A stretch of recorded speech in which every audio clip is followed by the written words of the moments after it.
சாய்ராம். என் அன்பு செல்லமே, உன்னுடனேயே இருந்து கொண்டு உன்னுடன் எல்லா தேவைகளையும் பெற்றுக்கொண்டு இப்பொழுது உன்னுடைய பெயரை கூட உபயோகப்படுத்த விரும்பாத நபர்கள் மத்தியில் நீ வாழ்கிறாய்.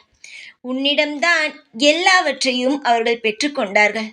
ஆனால் இப்பொழுது அவர்கள் வசதி வாய்ப்பாக இருக்கும் பொழுது அவர்களுக்கு உன் பெயரை சொன்னால் கூட கேவலமாக தெரிகிறது. ஏனென்றால் இப்பொழுது உன்னுடைய நிலைமையானது அப்படிதான் இருக்கிறது. எதையும் சொல்லக்கூடிய இடத்தில் நீ இல்லை.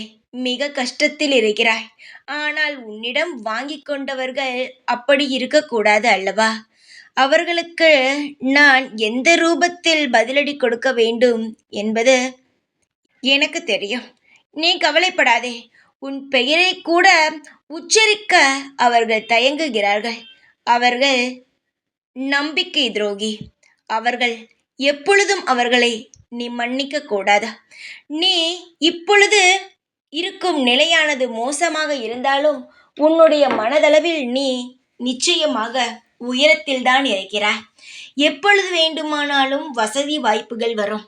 சிலருக்கு நினைத்த வாழ்க்கை உடனே கிடைக்கும். சிலருக்கு சிறிது காலம் ஆகும். உன்னுடைய நிலைமையோ அப்படித்தான் இருக்கிறது. ஆனால் நீ முன்பு எப்படி இருந்தாயோ அது போலத்தான் உன் மனமானது இந்த நொடி வரை ஒரே மாதிரி இருக்கிறது. எல்லாருக்கும் நல்லது செய்ய வேண்டும், எல்லாரும் நன்றாக இருக்க வேண்டும் என்ற எண்ணத்தில் தான் இந்த நொடி முதல் வாழ்ந்து கொண்டு இருக்கிறாய். உன்னுடைய மனமானது இங்கு யாருக்கும் வராது. இனி ஆனால் நீ சுதாரிக்க வேண்டும்.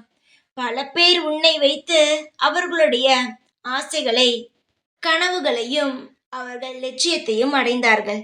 ஆனால் அதையெல்லாம் செய்த பிறகு இப்பொழுது நீ யார் என்ற ஒரு கேள்வியை கேட்டுவிட்டார்கள்.